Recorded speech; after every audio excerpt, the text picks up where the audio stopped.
Good evening. Typically, we wind up with we have a closed session prior to the start, but today we're opening here. We didn't have an earlier session, so I have to read the call to order out here. In accordance with the state sunshine law, adequate notice of this meeting was provided by sending a notice of the time, date, location, and to the extent known, the agenda of this meeting on January 3rd, 2018, and on April 20th, 2018, to the Princeton Packet, the Times, the Home News Tribune, and the West Windsor and Plainsboro Public Libraries. Copies of the notice have also been placed in the board office and in each of the district schools on January 3rd, 2018, and on April 20th, 2018, and sent to the Plainsboro and West Windsor Township clerks on January 3rd, 2018, and on April 20th, 2018. So I want to thank everyone for coming out tonight. We're going to have a public hearing on the budget and then proceed with our regular meeting. But first, I want to start off with the superintendent's comments. Good evening, everyone. First, thank you for your patience. The evening of the public hearing, we have our traditional meeting with the two township councils and the mayors of and the administrative staff of the two townships. So we were just concluding that portion of the evening. So forgive the delay and appreciate your patience.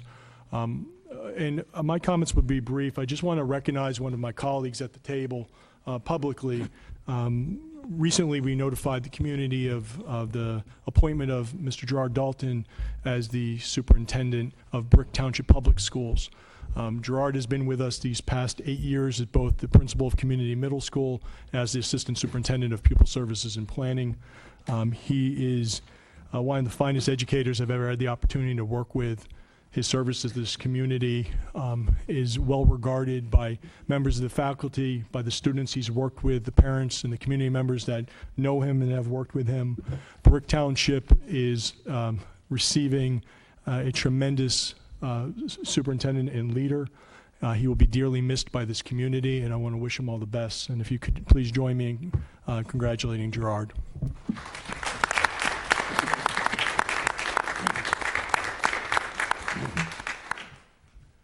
With that being said, I'm going to turn it back to Mr. Flores. That will end my comments for now. Okay, now we'll have the student representatives' reports. Okay. Good evening, board.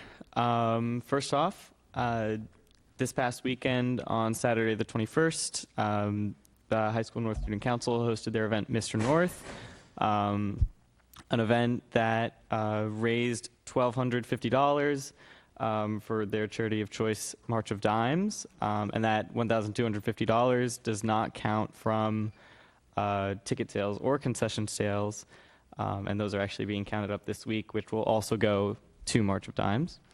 On top of that, coming up is the Freshman Sophomore or One Act Festival play, and that will be on Friday and Saturday, May 4th and May 5th at 7 p.m. in the theater. And the Freshman Sophomore play, as its name states, is a play for the students who would not normally get lead roles in school productions. And finally, to the dismay of many students and teachers, AP Week is quickly approaching. Good evening, everyone. These past few weeks have been quite busy at South. On Saturday, April 14th, the South and North girls and boys lacrosse teams played each other on North's turf, along with the community and Grover girls and boys teams. The South girls team lost a close game by a mere 2 points, but South's boys team won. This past Friday night, South had their junior extravaganza at the Camden Aquarium, which was really fun. Park testing has begun along with AP workshops for the students to prepare for the upcoming exams. Next week is South Spirit Week, with Monday being Decades Day, Tuesday School Spirit Day, which underclassmen will wear South gear, but seniors will wear college gear because it is Decision Day. Wednesday is Mathlete versus Athlete Day, Thursday is Disney Day, and Friday is Class Color Day. Friday night, the Student Council is hosting South's first ever South Factor, formerly known as Mr. South. This year, the Student Council opened up the show to both girls and boys to compete in, which is the first time ever in South history. And the proceeds from South Factor will be donated to Meals on Wheels, an organization dedicated to feeding the hungry in our area. Thank you. Thank you. All right, now we're going to have a public hearing on the budget. This is the time when we have to approve our budget for the 2018-2019 year, and I think Dr. Adderhold's going to lead the presentation.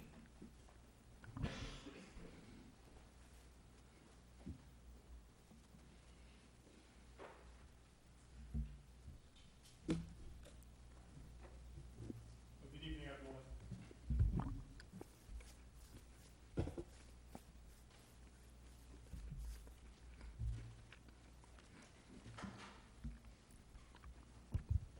Got it, Jamie. Thank you. Good evening, everyone. It's going to be a two-pronged tag team approach. I'm going to turn this over to Dr. Russo in a few moments, but I just wanted to frame the opening and the conversation about today's budget. First, I want to just extend thank yous to the Board of Education for their budget. You all right? Oh, it's lit up. for the budget retreats, to the Finance Committee, A&F Committee, and Curriculum Committee for all your work throughout the year. The budget is a constant process of review and reflection on our programs, on our staffing, on our facilities, and while it represents a snapshot in time and it represents our values and what the instructional program we want to provide for our students is, it's a living and breathing process. And so I just wanted to thank them for all their time. Also to the administrative team, to Chris, Dr. Russo, to Martin and Gerard, as well as to Larry LaCastro here in the audience, the comptroller for the district. Special thanks to all of them for their work and leadership with all their direct reports as we work to build the budget. We've talked about the budget as a planning tool, that it considers contingencies and manages risks. It works to be fiscally responsible to the taxpayers of our respective communities. It reflects our values, and it has to consider safeguards and buffers. Unlike household budgets where you might be able to pull out the credit card if the water heater goes, that's not true in public schools. We live within the budget that we receive, and if we do not spend the money, it goes back to the taxpayers in the subsequent budget. As with every year, there's big picture topics regarding special services and healthcare costs and staff and salaries increases, capital projects and security and technology. This year, there's been many conversations between the school district as well as West Windsor and Plainsboro police departments about the potential addition of Class 3 police officers. At the May 8th board meeting, I anticipate having representatives from West Windsor and Plainsboro police departments to join me in a presentation to talk about what that would look like. But in order to have the ability to have to make that decision as a board, we were mindful of making sure that there was dollars built within the budget so that we could look at Class 3 officers. And just for the good of the public that is here this evening and might be listening in on video, Class 3 police officers are retired officers. They, as a result of legislation signed by Governor Christie in 2016, they are retirees, no pension, and no benefits. It's an hourly rate, hired by the municipalities, and ultimately in service only for schools. They are allocated directly to the schools. They cannot be pulled for other reasons, for patrol, for court. They are assigned to the schools, and it really is about relationships, community policing, and quite frankly, threat assessment, addressing threats and concerns within schools. So it's a multi-pronged reason to have officers on grounds, and unfortunately in today's day and age, something we're strongly looking at for the purpose of recommendation. But again, there's monies built in. Should the board choose not to allocate staffing for Class 3 officers, it would then go back to tax relief in a subsequent year, or it could be spent on other security-related items. As we look at this budget within special services, there are some increases to staff positions, same thing within our regular education program. We know that there are some needs within our basic skills and ESL programs, our BCBAs, and some of our classroom ratios at the high school level. We are also in active negotiation with both the Service Association and the Administrators Association for negotiations, and in the 18-19 school year, we'll enter into negotiations with our Education Association. As with each year, there's ongoing demands within benefits and benefit costs. This year, the state health benefits increased 13%, and that's 13% that would be split over the two tax years. But for this school year, we'll receive, or for this calendar year, it'll be half the year, with a 13% increase. Of course, we don't know our medical at this point because that's in July. Our dental. And with respect to capital projects, as up there, there is a litany of capital projects that's being brought forward in this year's budget, including roofing projects at North and Grover, including some pavement work and bus loops and bollards, which are safety barriers for one of the elementary schools at Dutch Neck. There's toilet room renovations at High School South. And there's the recommendation to allocate dollars for the expansion of Town Center and also on this evening, separate than the budget, but built in the capital reserve, but the awarding of Maurice Hawk is on tonight's agenda. So we have a comprehensive budget that Chris is going to talk through. He's going to present some numbers and just give some updates on sort of where we stand in comparison to some of our districts that we like to compare ourselves to. I have no idea about the buzzing. It's a new speaker system, so I'm just going to say we're going to have to walk through this.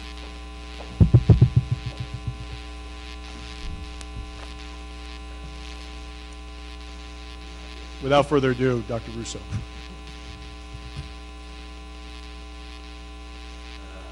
All right. I think if this, listen to this, just turn all the knobs to 11. Solve everything. Banging our heads. All right. Get up right where we dropped it. Okay. Obviously, you know, other topics of the working documents, full documents here, heading. It touches on ethos of community, meanwhile offering a rich education program. What's exciting about this budget is you're not going to hear about it tonight. It's going to come out in May 8th. This budget, there's balances built in that actually you will hear about tonight that actually increase the instructional program support and other balances that you've heard about that people may not be happy with. You'll see that we're going to put a program together. We're going to build a referendum. The board continue to push it through. That's going to keep a level tax rate while improving the facilities.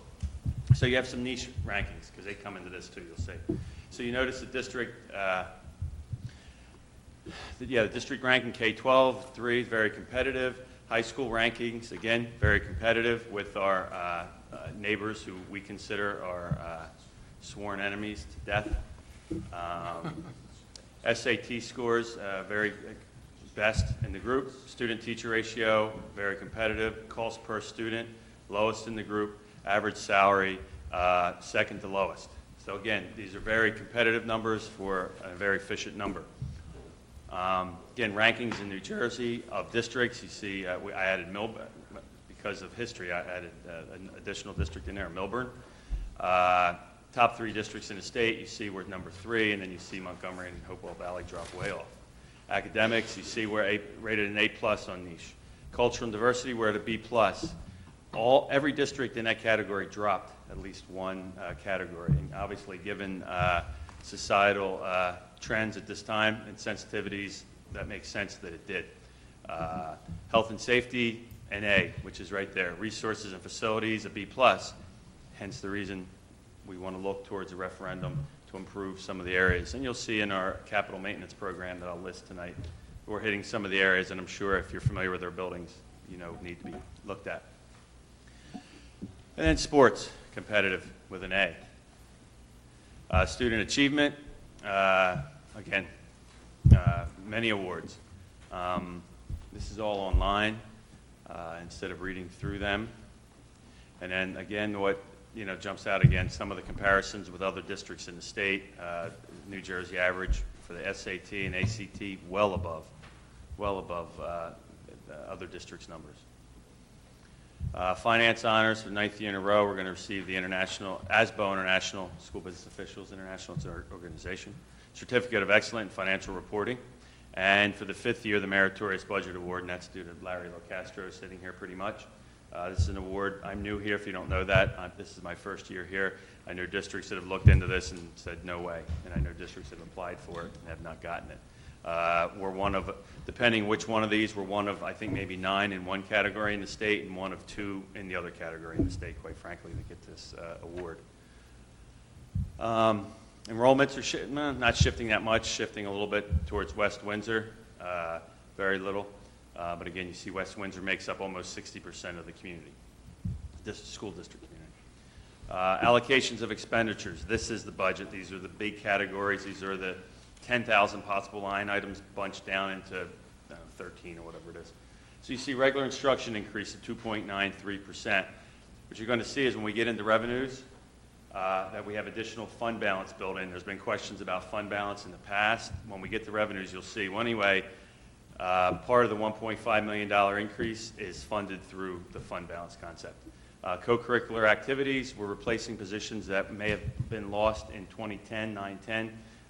In the former governor's first year he came in, cut all district state aid. We lost assistant coaches. We lost activity stipends. We're building some of those back in, the reason for the larger percentage increase. Special education, you always have adjustments. You always have incoming students. We're looking at kind of a paradigm shift there. However, even with that, we're going to have new students coming in. We're going to have new students classified. You can expect an increase because tuition, the receiving districts do not have to follow the 2% tax levy issue. Student support services, 2.83% increase, an improvement of instruction and professional development at 3.99. Administration, 3.6% increase, but also realize that includes pre-referendum expenses. There's a couple new software programs like for payroll and for onboarding of students that actually inflate that number to 3.67, or that number would be quite a bit lower. Ops and maintenance, if you've read in the papers, we received an additional $970,000 on state aid day because we're an underfunded district. Right now, it's in the budget. We discussed class 3s. You can find a portion of that in that line. The other issue is what we're dealing with here, and we were already looking at this before the last school incident, last 2 school incidents. We're already looking at this. Our issue in our district is communication, panic buttons, intercom systems, phone systems. So there's money built into the facilities line, and the $970,000 is built into that as well. That's why it's at 10%, but we're looking at those issues. We won't really say target hardening because they'll come in a referendum, but better communication in the case of a situation. Transportation, 3.09, we're ever increasing routes. Benefits, it's built in at 5%. Realize 6 months of this year is already at a 13% increase from the previous year. We're going out to look at private firms, and we'll see what those numbers come in when they come in and see if it's a viable option. The concept with this, it's always forgotten, is everyone thinks, oh, the board saves money and the employee doesn't. The employee, it's a co-insurance. The employee, depending on their income, can pay up to 35% of a premium. That's me. So the more cost-effective program we can offer without affecting benefits, it benefits all. It's a built-in raise, quite frankly. Don't consider that when you're considering my raise. Capital outlay, annual facilities improvements. You see adult school, the same thing. Grants and entitlements, state tells us where to budget that. Debt service, a slight decline, which you're going to see in the presentation when you come back in May 8th. You're going to see there's 3 declines in our debt service. 2022, 2026, and 2028, there's actually several $1 million decreases in debt service. And with that, using reserves, we're going to present a case where if the board wants to move forward with it, where we could actually put out a substantial referendum with no tax increase for the improvements to the district. So that's the plan going forward, but it's based on that decline in debt service as it is today. Budget goes up 3.75%. However, the tax levy goes up 2%. The fund balance that I mentioned is the difference between the 2% and the 3.75. See, notice the first row, general fund. That's fund balance. We put $7.4 million in. That's for tax relief. So we added $2.5 million of additional fund balance. That's a program that doesn't affect the taxpayer because we self-funded it. Local tax levy comes in at 2%. That's within the statutory cap. We could have gone, because of the health benefit increase, we could have gone to 2.9%. We chose not to. We also had existing banked cap, which is spending authority we did not use in a prior year, so we have $1.4 million in banked cap that we did not ask the taxpayer for, or will not ask as we go forward. State aid came in at that additional $970,000. That's not a guarantee yet. That's only subject to the legislature's annual appropriation. The way our Constitution is written, that regardless of any funding formula out there, regardless of anything anyone says, the budget document is the law of financing in the state. It supersedes all written documents prior to that. So that's where our Constitution is written in the state. So hopefully we get to $970,000.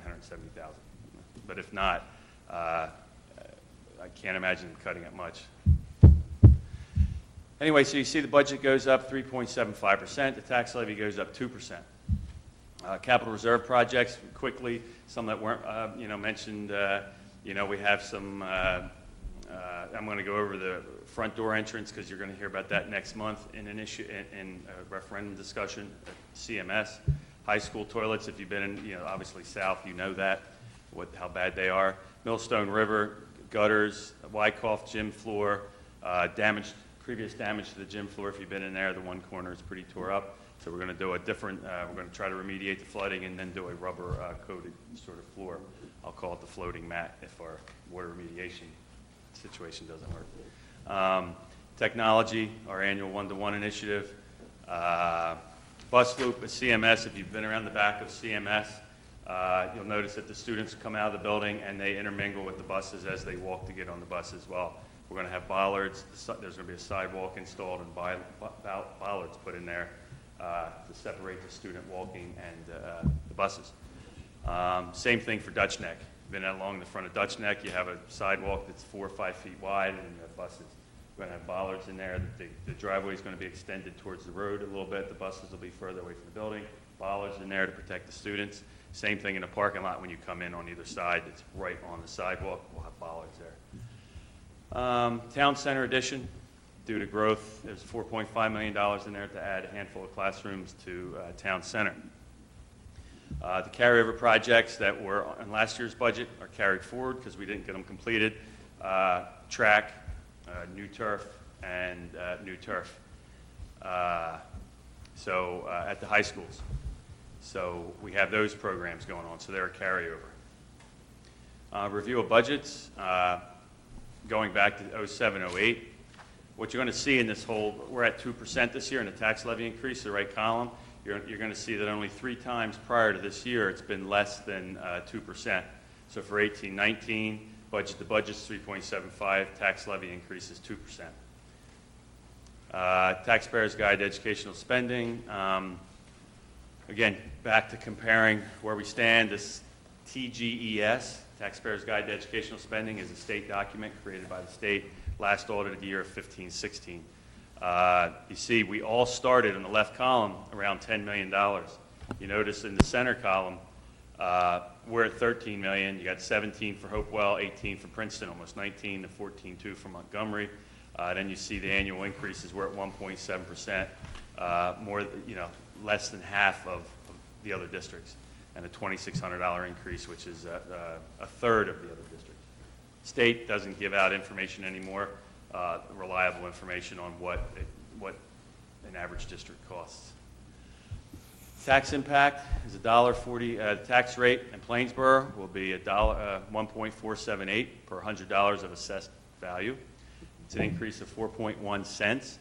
For the average assessment, it'll be an increase of $175. So the average assessment of $450,800, the estimated tax will be $6,663. Plainsboro had a decrease in ratables and assessments. West Windsor had an increase in ratables and a decrease in assessments. Its tax rate is $1.548 per $100 assessment. It's an increase of 2.6 cents. On the average assessment, average home, it would be a $128 increase. So on the average home assessed at $521, that's a cheap home, $521,709, the estimated tax would be $8,076. And that's pretty much it for the presentation, unless there's questions. Any questions from the board? Where in our agenda for tonight on the budget, it says that there's total special revenue fund, $2,314,275. Could you explain that? That line's a total of entitlements. We call them grants, but the IDA and the NCLB are entitlements, basically, based on free and reduced lunch counts, ages 5 to 17. And then any other grants based on need that are out there. And we're told the budget pretty much flat for that. Any other questions? Well, thank you. That brings us to an opportunity for public comment on the budget. Going to ask that the comments be made strictly for the budget. There's going to be another opportunity for public comment on general items immediately following the budget vote. All right, so the board invites thoughts and reactions on budget items and items of concern from members of the community who are present. Each participant is asked to give his or her name and address prior to making a statement, which will be limited to 3 minutes. So if anyone has anything to say now about the budget? Okay.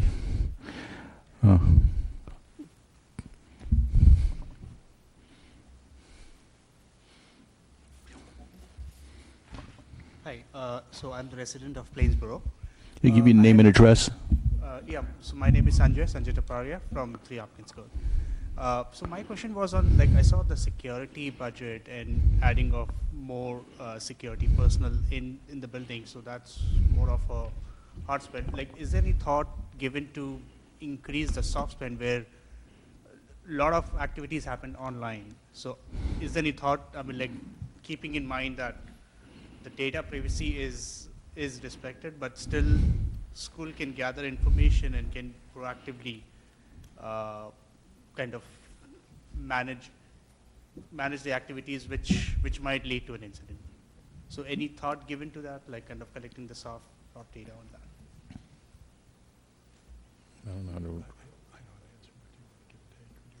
No, we'll address that afterwards, but is that the only question? Okay. Okay. Anyone else would like to make a comment? Okay, so we'll close the public comment. Now Dr. Idaho will respond. So with respect to the question regarding monitoring of social media or websites, so the school district does employ a contract currently with a company called Gaggle.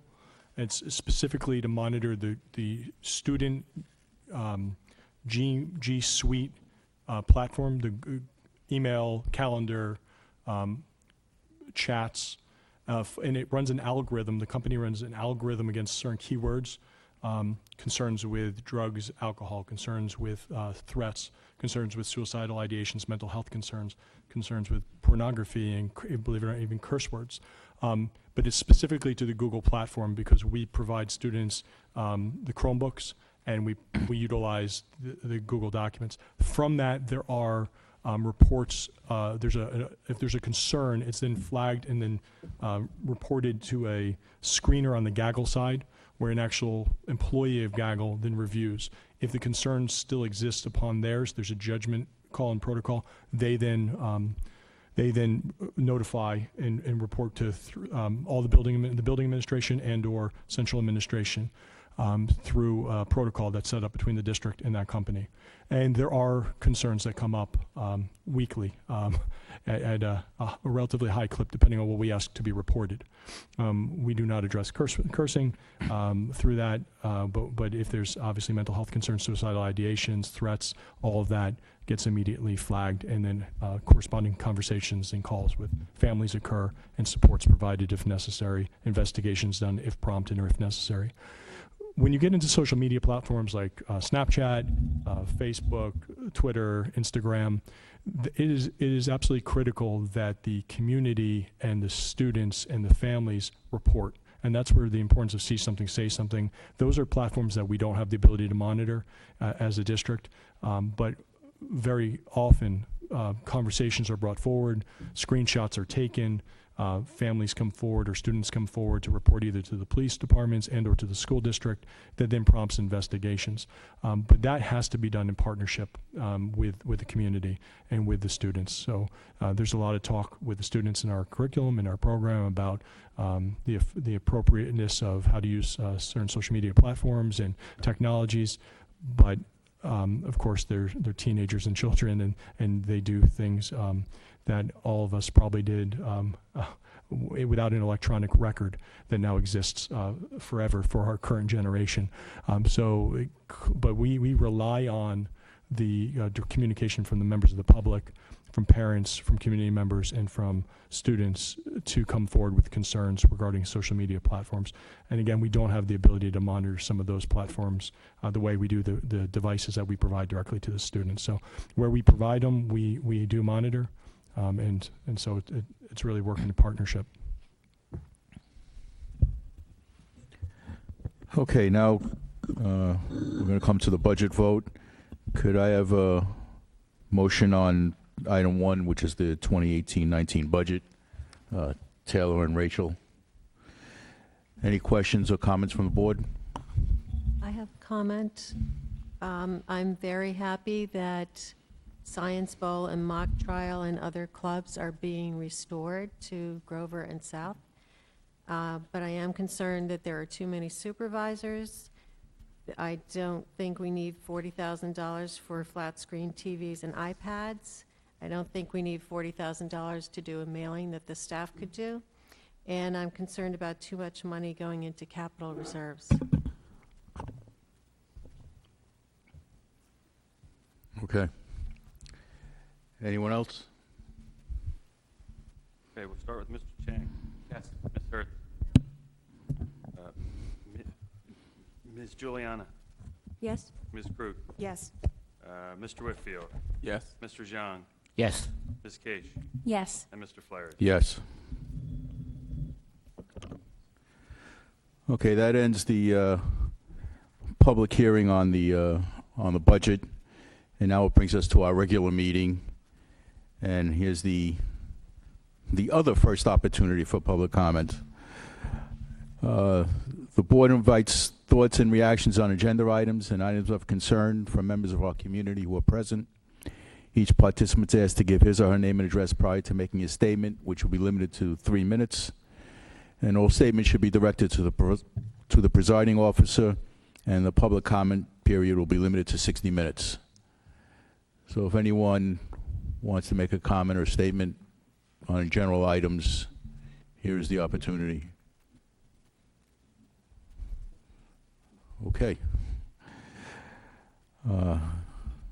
Seeing none. Oh, speak up. Hi, this is Sanjay Taparia from 3 Hopkins Court, Plainsboro. So just a thought, I mean, like, is there a possibility of adding a badminton club and a cricket club, I don't know, in middle school or high school? That's your interest. Okay, well, thank you.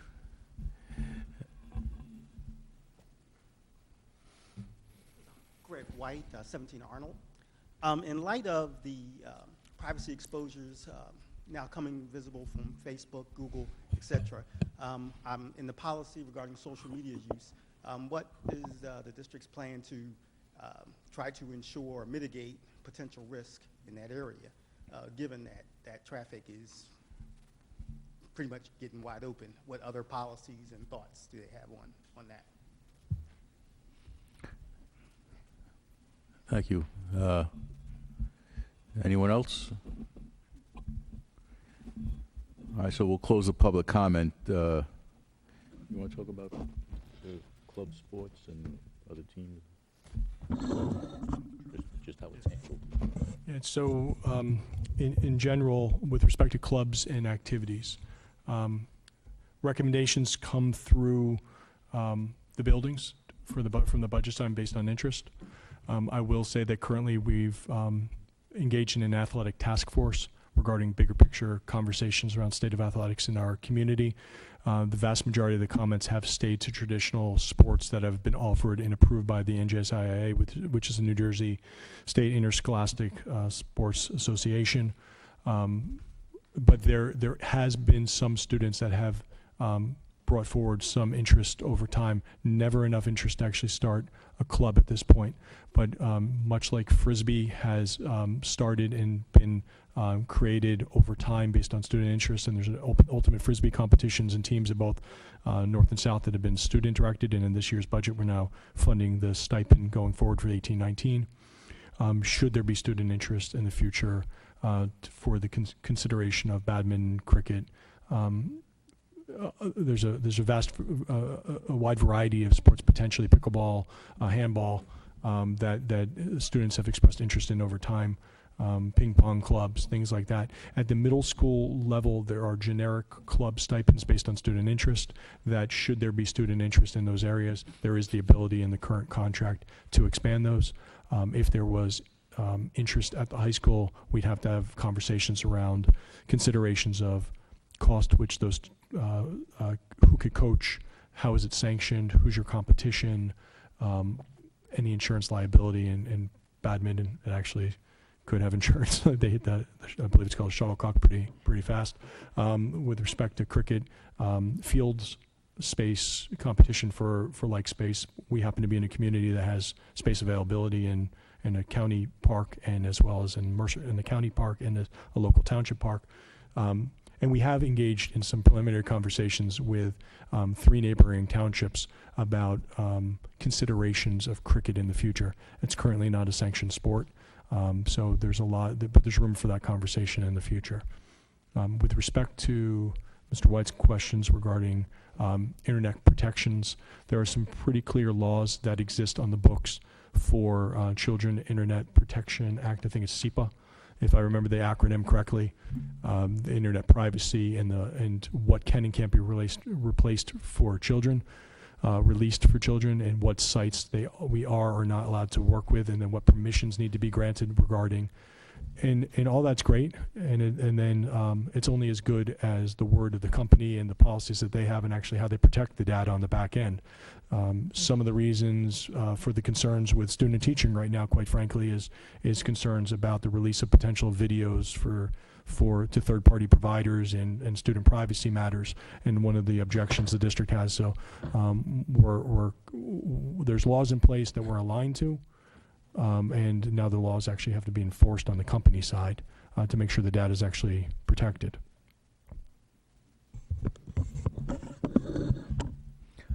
Okay, now we come to committee reports. We'll start with Administration and Facilities.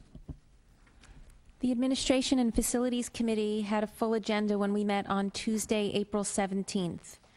We reviewed the conceptual plans for additions and renovations to schools throughout the district with Dr. Adderhold and our district architect, George Duthie.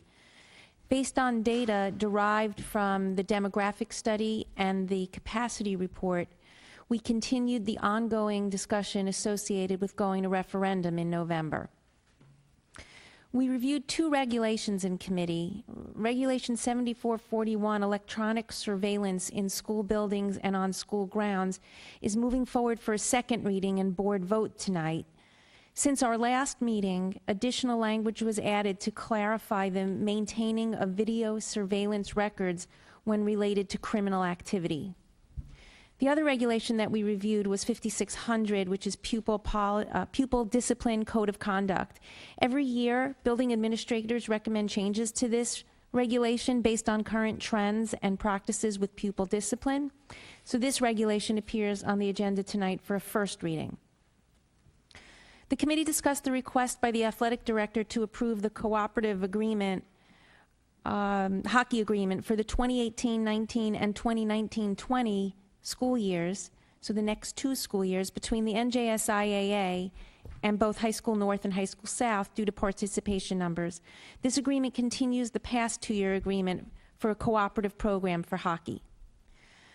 Following the adjustments that were needed this year relative to emergency closing days, the committee decided to take a look at the already approved 2018-2019 calendar. But due to the restrictive nature of that calendar, we don't recommend any changes at this time. But with only 3 emergency closing days built into that calendar, the committee hopes that snowstorms happen on the weekend next year. Due to the need for classroom space at Dutch Neck for the dual language immersion program, administration discussed their efforts to find a solution to ensure the continuation of kindergarten extension, which is a program run through Community Ed. The district is working with the Prince of Peace Church to secure a rental agreement for kindergarten extension, and should this agreement be reached, the administration will present a proposal to the board for review and approval. With ongoing review of our administrative structure and due to the growth of the athletic department, administration is evaluating the need for greater supervision of both the athletic and physical education departments. In the months ahead, the district will engage in a program review for the PE department, and further recommendations may be made at a future date. The superintendent reviewed the current model for administrative assistants and discussed the potential repurposing of one position. And should that position be utilized in a different way, it would be replaced by another function in a similar budgetary impact. The committee continued discussion of the concept of Class 3 officers at our schools. As part of the discussion, I was able to share feedback from the recent PTA president's meeting that I attended. The committee discussed the approval of a vendor to provide closed captioning services for the district website. The closed captioning for videos posted on their website is a required component of the resolution with the Office of Civil Rights regarding website accessibility.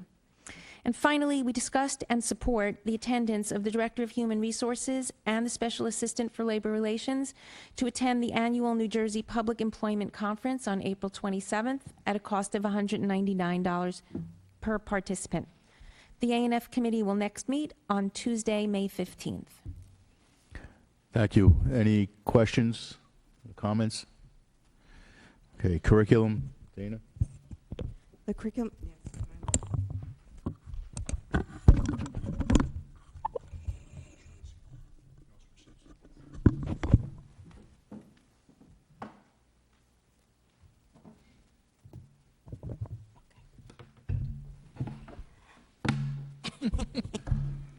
so you don't get confused or anything.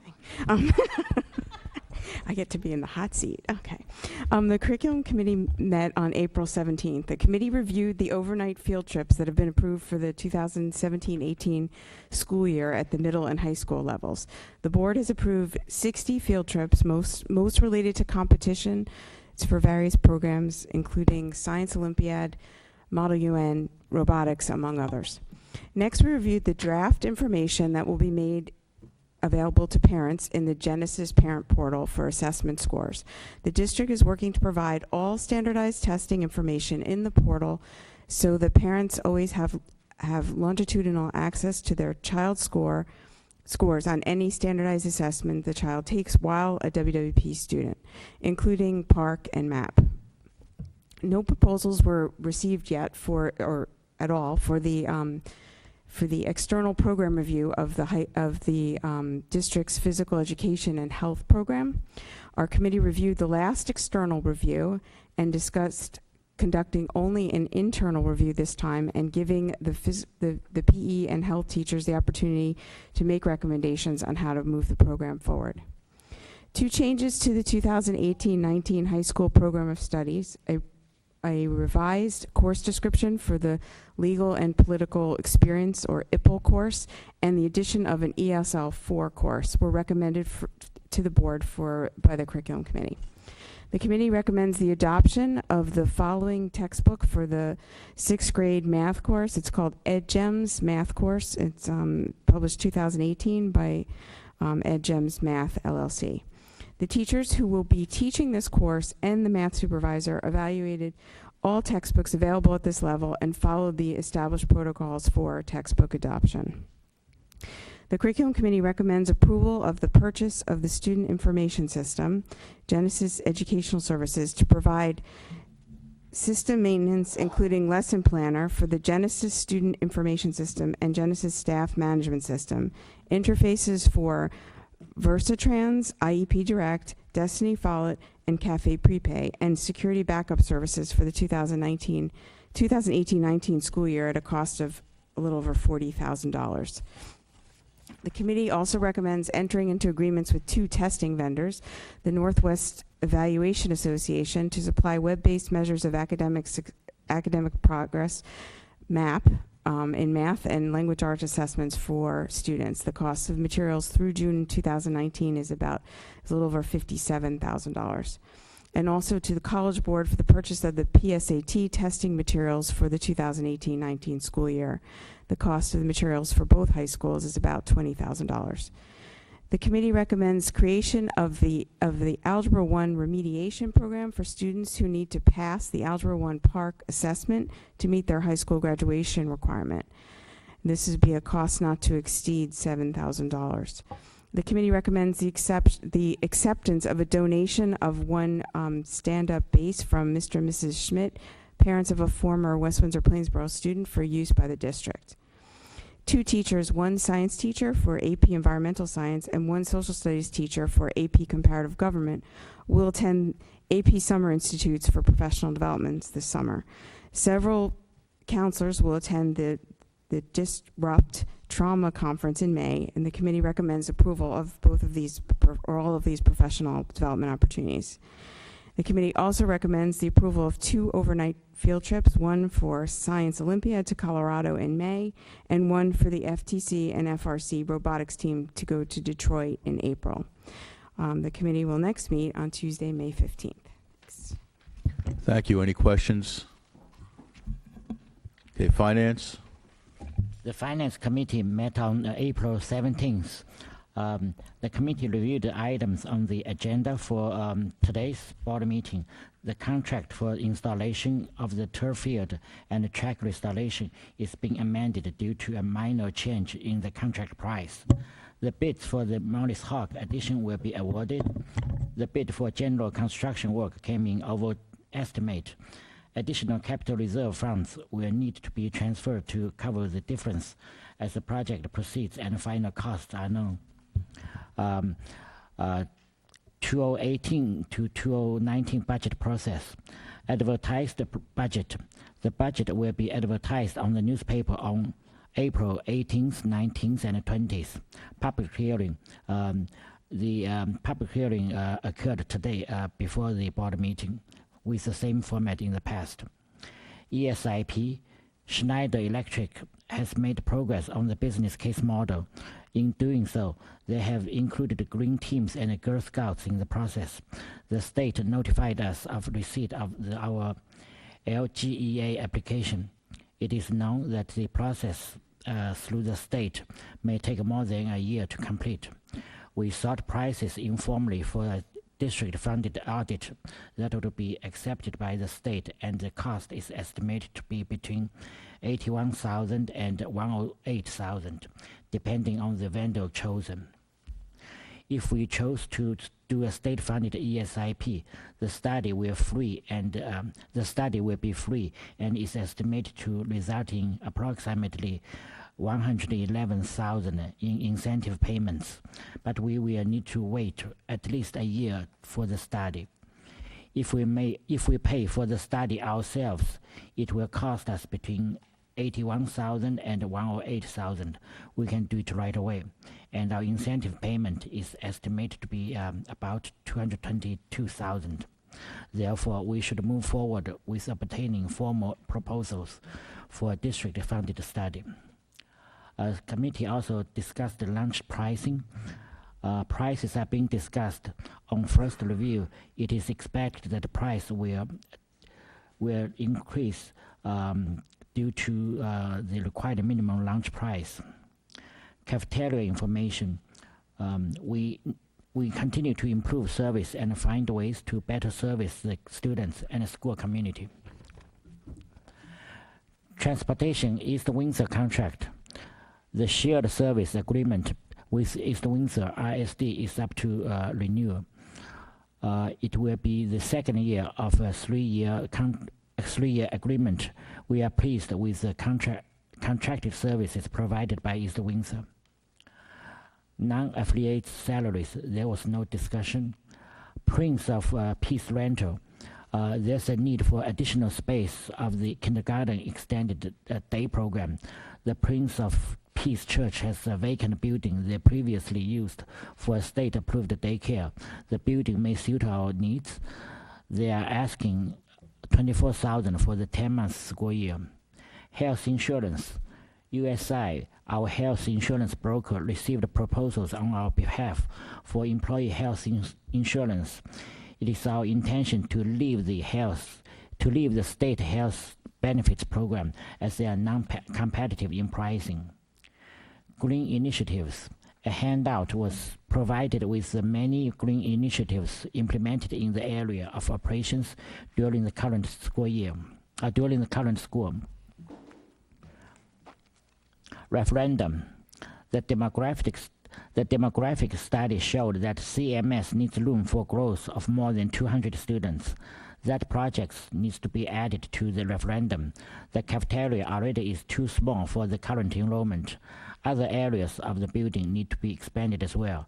There was a difference in the demographers number and the superintendents. Dr. Adholt explained the reason. There was discussion regarding the availability of information regarding the turnover of current housing stock and the number of students inward migration. There was a discussion regarding a walkthrough of the buildings conducted by the superintendent and the architect over spring break. The architect had plans that were created to satisfy the district's needs for space. Wyckoff has current needs for expansion, as does High School South for the increased enrollment from current students. There are not enough science classrooms in High School South for the next year. The referendum will include many projects for improvement of instructional programs, expansion due to enrollment, safety needs, and HVAC needs. The committee reviewed and discussed the need for expansion, which increases the referendum to $113 million. With decreasing debt and the use of capital reserve, there will be no tax impact from this referendum. A resolution to request job numbers from the Department of Education for a referendum will be included on the May 8th, 2018 Board of Education meeting agenda. We also discussed other business, such as Certificate of Excellence in Finance Reporting from ASBO. AMREC update. The new leadership is in place for AMREC. They are doing a great job and have been making progress. A handout was passed around with pictures of work completed and training that took place over the recent spring break.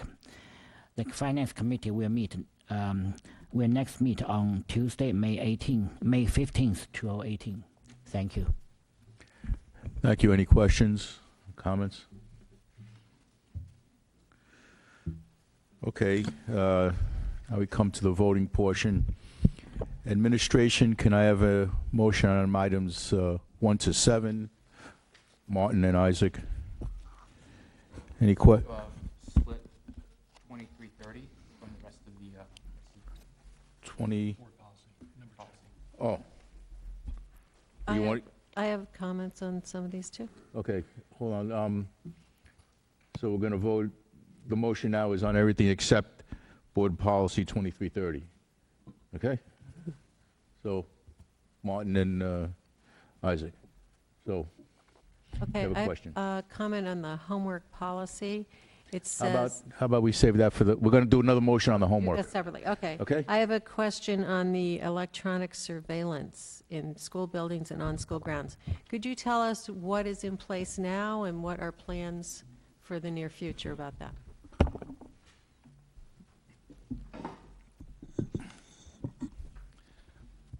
Is this working? Okay. What we have in place now is we do have cameras in all buildings, but certainly more cameras at our high school and middle school level. Last year, we replaced the cameras, the majority, not all of the cameras, but the majority of the cameras at the high school level with internet-based cameras because the technology that we have in some of those settings is older technology. It actually records to a DVR that, if you remember DVRs from back in the day with television.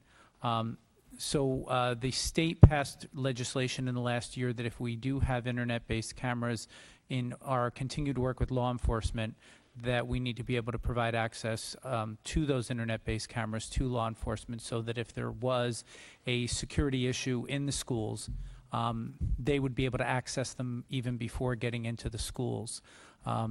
So this just updates that regulation so that we are in compliance with what is required now in the state when we have internet-based cameras. Certainly if you don't have internet-based cameras, it's not that we haven't given access to the police with those, but they can't do it from the internet. They would actually have to come on site if there was a crime to look at those, and we would have to find a way to download that and so on.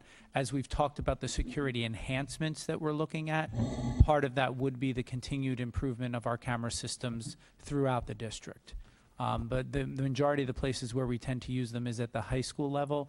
Second to that would be at the middle school level. Our high schools are used, as you know, with building use and things very often, so that's where we have the most cameras. And are these in classrooms, in hallways? No, they're in hallways and public spaces, and in some of the buildings, you know, as we work with the schools, including our elementary schools, we're also looking at where we need to increase some of those cameras on the outside for outside security. So we've had, over the years, some minor, you know, issues with kids hanging out maybe in the evening and things like that on school property, and we've had some areas of weakness with cameras. So as we look to improve, we're also going to look at where we improve just for the surveillance of that. But no, not in classrooms. It's key areas of hallways, in high schools and middle schools, stairwells, you know, and large spaces, entrances, things like that.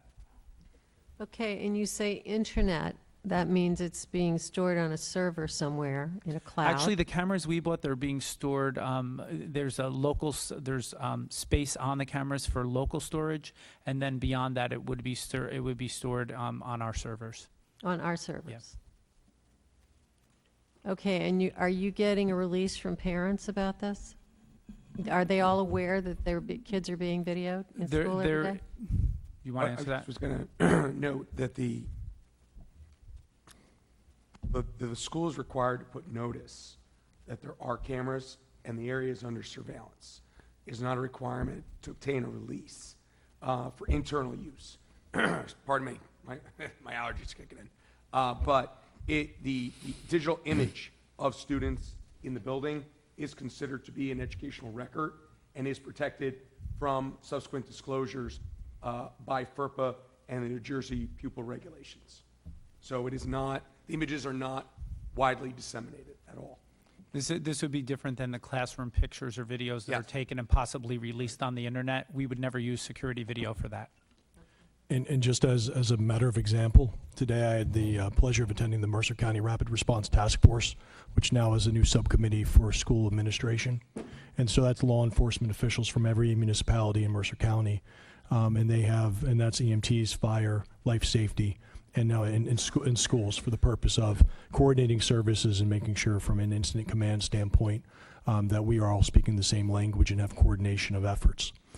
That being said, one of the things that this memorandum allows, under the memorandum of agreement, which the board has already approved for the release and sharing of video, and that's a password-protected login site that the West Windsor-Plainsboro Police could access should they ever need to breach our buildings. They'd be able to gain access to our cameras so that they would be able to identify in the areas in which there's camera coverage where a perpetrator may be. And so it gives live sight to potentially vehicle dashboards for law enforcement in real time about where a potential threat is in our facilities. And potentially, depending on the way the vehicles are, but potentially right to their dashboard. And so now we're talking about true reconnaissance ability in live time in our schools. And you would want that from a threat, addressing a threat standpoint. But what it also does is it still protects student records. It's not like this gets published or it gets put on live stream sites, password protected, limited scope. But then there's also, to the purpose of what Ms. Dalton referenced, and I believe Ms. Case referenced in her comments, there is requirements for should a crime be committed on school grounds, the actual records retention of that video is an element we have to address within our policy and regulation. Okay, thank you. Anyone else? Just one quick question. With respect to 2330, was it? Regulation and policy, okay. Yeah. Wanted to make sure. Okay. All right, so can we have the vote on the other items? Okay, we'll start with Ms. Hertz. Yes. Ms. Juliana. Yes. Ms. Krug. Yes. Mr. Whitfield. Yes. Mr. Zhang. Yes. Ms. Case. Yes. And Mr. Flaherty. Yes. Mr. Chang. Yes. Okay. Now I'll have a motion on policy 2330 and regulation 2330. Michelle and Martin. Any questions? I have a comment on number 9 on the policy. It says Thanksgiving, winter break, and spring break are intended to be free from homework for students and staff. My experience is, Thanksgiving, it's great to have that weekend off. Winter break, there's probably time to do some homework, and spring break seems to go on forever, and there will be a good time to catch up on a lot of things. So I don't know why that's a homework-free time. I think it would be better to reduce kids' stress if you had a couple of Wednesday nights free of homework instead of vacation time free of homework. Because, even if you go on a trip, you're not necessarily gone for 10 days, and you still have a couple days when they could be doing some homework. Anyone else? Sure. I was part of the A&F committee that reviewed the policy and the regulation, and I am planning on voting no on both the policy and the regulation. I generally agree with a lot of what the policies and regulations are trying to do in homework, but I don't think that this is something that the board should be doing, particularly because if we pass this would be the board directly telling teachers how to run their classroom, how to teach their classes, and how and when they should be giving homework, which I believe is something that should be done on an individual basis. That said, I think furthermore, I think that a lot of the issues that the policy and the regulation are trying to solve can be solved through more effective training, PD, and supervision. So I don't think that this is a policy and a regulation that that we as a board need to be passing. So I'm going to be voting no. Okay. Anyone else? Okay, we'll start with Ms. Juliana. Yes. Ms. Krug. Yes. Mr. Whitfield. Yes. Mr. Zhang. Yes. Mr. Chang. No. Ms. Hertz. No. Ms. Case. Yes. And Mr. Flaherty. Yes.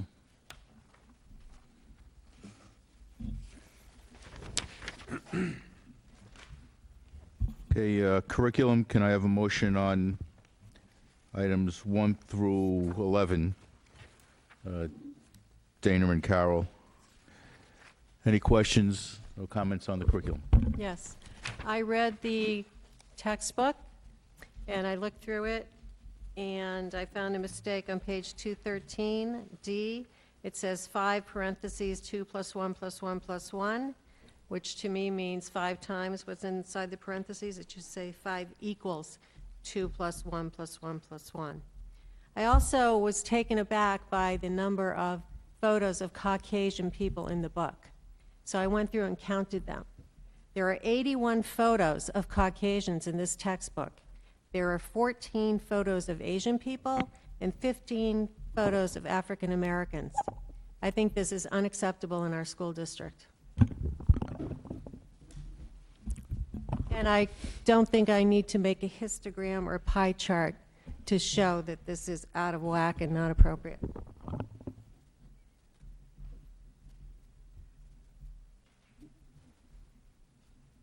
Anyone else?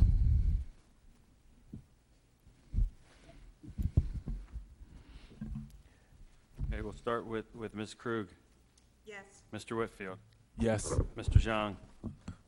Yes. Mr. Chang. Yes. Ms. Hertz. I'm voting no on the textbook and yes on the other things. B3. Ms. Juliana. Yes. Ms. Case. Yes. And Mr. Flares. Yes. Okay. Finance, can I have a motion on items 1 to 24?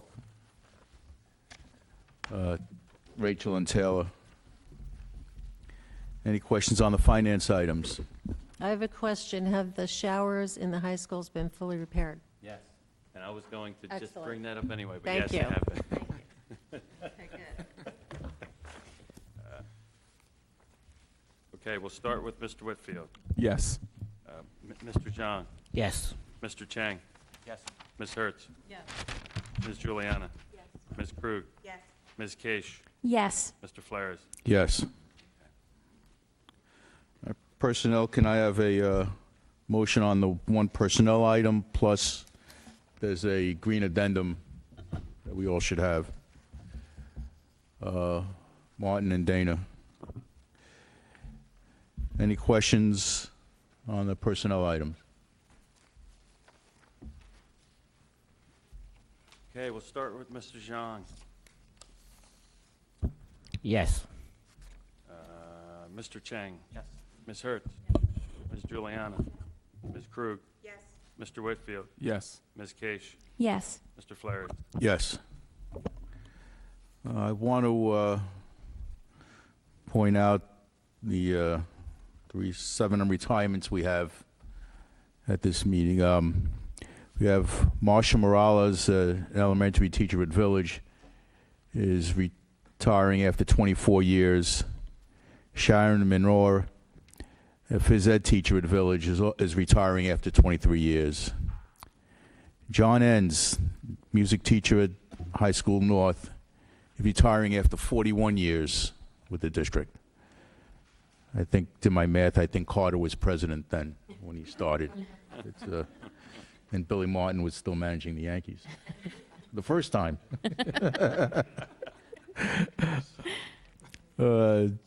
Denise Weber, teacher of computers at Community, is retiring after 17 years. Actually, you add up 17 and 23 from either side, you still don't come up with John. Norman Friedman, a bus driver, is retiring after 22 years. Steven Radnovic, is a phys ed teacher at South, is retiring after 32 years. And Corinne Egner is a science teacher at North, is retiring after 26 years. I want to congratulate all of them and thank them for their many years. Add this up, you're probably up around 200 if you had all 7 of them. Thank them for their service, and we wish them well in the future. All right, next we have approval of board minutes. Can I have a motion on that? Isaac and Carol, those in favor of approving the minutes, say aye. Aye. Opposed? Any liaison reports? Any new business? That brings us to our second opportunity for public comment. If 15 minutes will be provided at the end of the meeting for public comments. Each participant is asked to give his or her name and address prior to making a statement, which will be limited to 3 minutes. All statements should be directed to the presiding officer, and the public comment period will be limited to 15 minutes. Anyone? Bueller? No? All right. We're going to have to go into closed session, so I'm required to read this notice. Whereas the Open Public Meetings Act authorizes the boards of education to meet in executive session under certain circumstances, and whereas the Open Public Meetings Act requires the board to adopt a resolution at a public meeting to go into private session, now therefore be it resolved by the West Windsor-Plainsboro Regional School District Board of Education that it is necessary to meet in executive session to discuss certain items involving personnel matters, negotiations with the Education Association and the Service Association, proposed sidebar agreements, real estate property, student matters, personnel issues, and as noted on the agenda, and HIB review. Be it further resolved that any discussion held by the board which need not remain confidential will be made public as soon as feasible. The minutes of the executive session will not be disclosed until the need for confidentiality no longer exists. Be it further resolved that the board will return to open session to conduct business at the conclusion of the executive session if necessary. So I can have, and we plan to take about an hour for the closed session. So can I have a motion for that? Carol and Rachel. Those in favor of going to closed session say aye. Aye. Opposed? Okay, we're going to take a 10-minute break and then go meet in the, whatever the conference room is. In an hour, we may come out and vote on something that we decided, and that'll show up in the minutes and